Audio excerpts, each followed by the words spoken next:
So we got the Android head unit in, and Kim's been daily driving with it.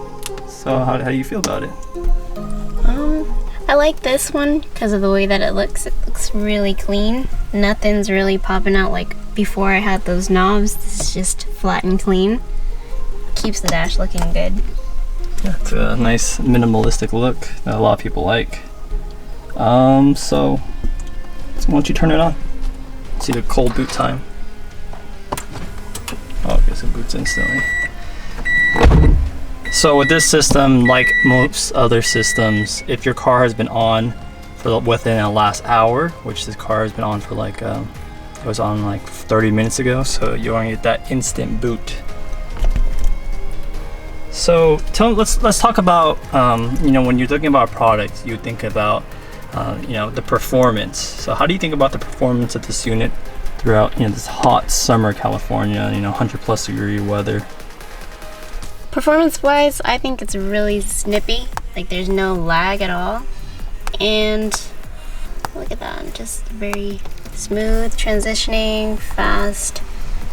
And I haven't had any issues with it at all, especially in the heat where you think there would be some kind of malfunction or anything like that. It's been working fine for me. Okay, that's great.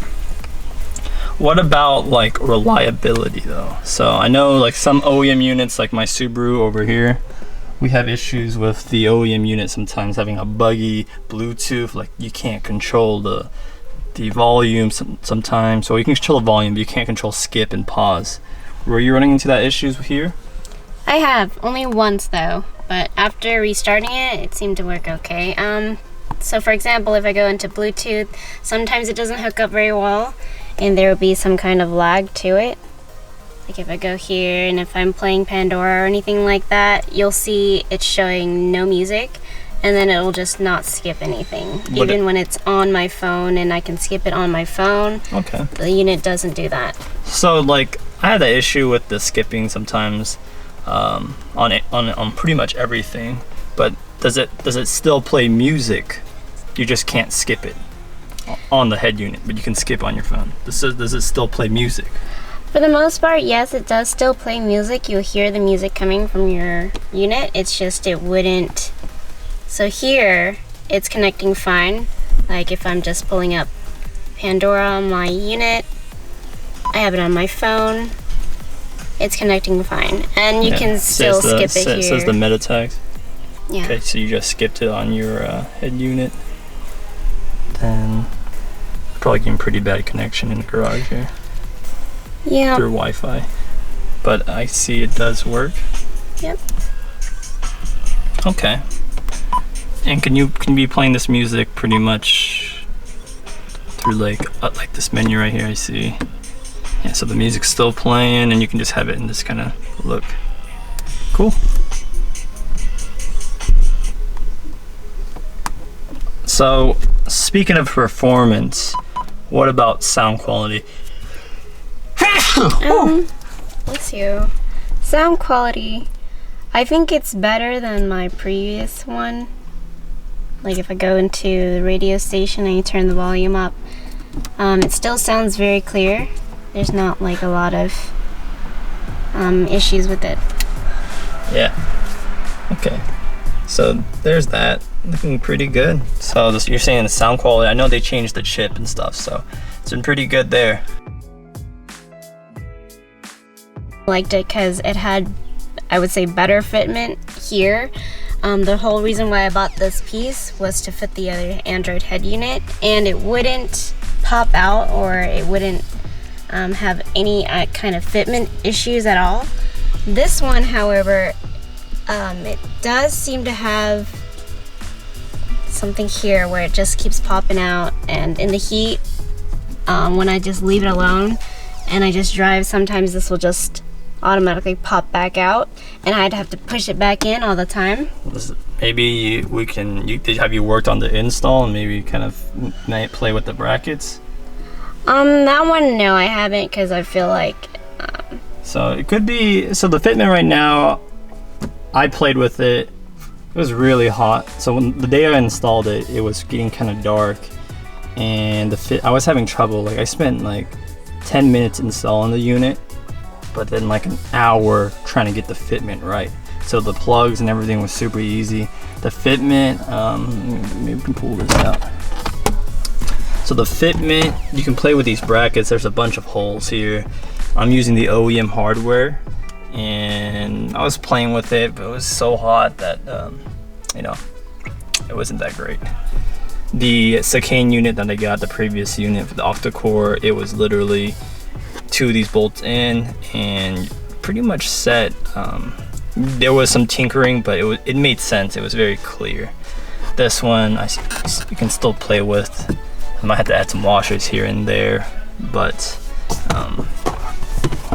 it does. These clips, they don't pop all the way in sometimes, especially on the lefts. So it just help me out here. So like, yeah, the fitment, it actually looks great. Like it matches the thing, and it looks clean. It's just the clips don't really clip in all too well. So that could be a user fault, but it's not very friendly. So, and I've been dealing with this stuff, so I'm kind of familiar with installing head units, and it fits great here. So if I move here and there, then this fitment right here, I sacrifice some here for here, and you have to keep playing with it. So it could be better for you. I actually got a comment on my first video, like my install video, and people are having, there's a guy who's commenting, like 1 or 2, 3 guys who are just like, yeah, how'd you get to fit so well? And I'm just like, I have it fit like good enough, but not perfect fitment like the Sakane head unit. So there's that going for it. So yeah. All right, so you've been having this unit. Overall, how do you feel about it? Honestly, if it weren't for the fitment, I'd fall in love with it.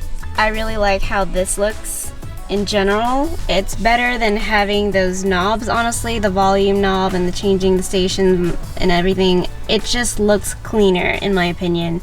Again, if I just didn't see this poking out too much, I'd definitely recommend it. Like I said, it's very snappy, it's very quick, it's faster than my old one, higher resolution and better sound quality in my opinion. It has a lot of radio stations you can play around with. I believe there's 18 that you can customize your stations with. Yeah, there's a lot of presets, and I think the other one had it too, maybe.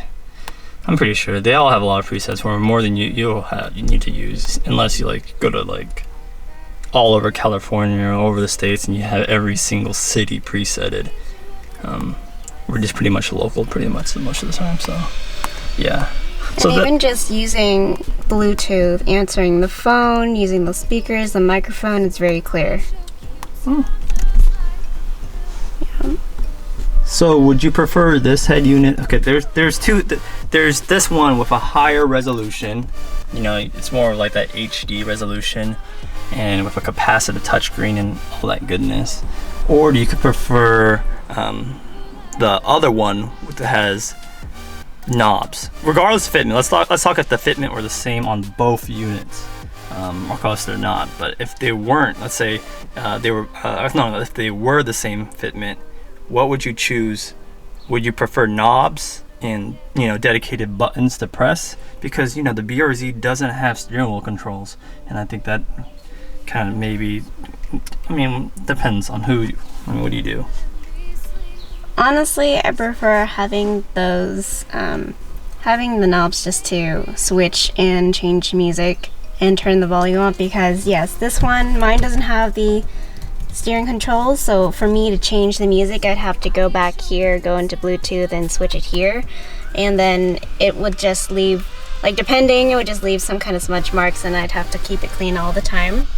Whereas the other one, I have those knobs, I can just change the music by switching the knobs, and I don't have any problems with that here. I might have just some, because sometimes, like we talked about before, it wouldn't skip here, so I have to go to my phone and skip music there. So there's that. So I would prefer having the knobs. All right, so there you go. This is a very good unit, especially going from an OEM unit to an Android head unit, big difference. Customize, I mean, you saw the screensaver, nice. There's little bubbles in the background. All of that is customizable depending on who you are and what you like. This is how the stock interface looks. It has all these apps, TV, PMS, GPS. You know, we didn't really touch on GPS and all that. It comes with that included, so that's really nice. Wi-Fi, Bluetooth, GPS for a very affordable package. So that's something to consider. And you can actually put games and stuff, you know, Angry Birds or whatever. Yeah, it's a good unit, especially if there's the EQ, you know, not even touch. This is a flat EQ, and she says it sounds pretty good. So yeah, that probably pretty much wraps it up. Would you recommend this unit? I definitely recommend it. It's a nice looking head unit, honestly. It looks very nice. Yeah, way better than stock, especially the 2013's FRSs with their calculator looking thing. It's a big improvement. Has a calendar too, just in case you need to check stuff. Oops, well, I didn't sign in, but yes. Calendar, gallery, DVR, navigation, and all the stuff that comes with your unit. All right. So, if you guys are looking for this head unit, look in the links in the description below. You know, Kim recommends it, I recommend it. It's definitely a dope unit for a good price, very inexpensive. So check in the links below if you want to buy it.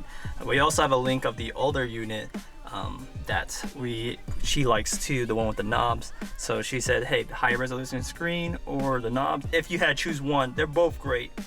She's probably gonna go with knobs with her setup, especially because she doesn't have steering wheel controls and then the smudges. But either or, you could be, hey, I prefer a better looking head unit or more functional ones. So there's a lot of choices you can choose. Both links are gonna be below. Anything else you want to say about the Android head unit? And I like it. If you're going for a smooth, no knob look, definitely go for this one. Touchscreen fully, and especially if you have steering wheel controls, I definitely recommend it. Okay, well there you go. Thank you guys for watching. Keep in touch. If you have any questions below, you know, spam that like button and comment section, because I always generally answer most of the questions. Peace out.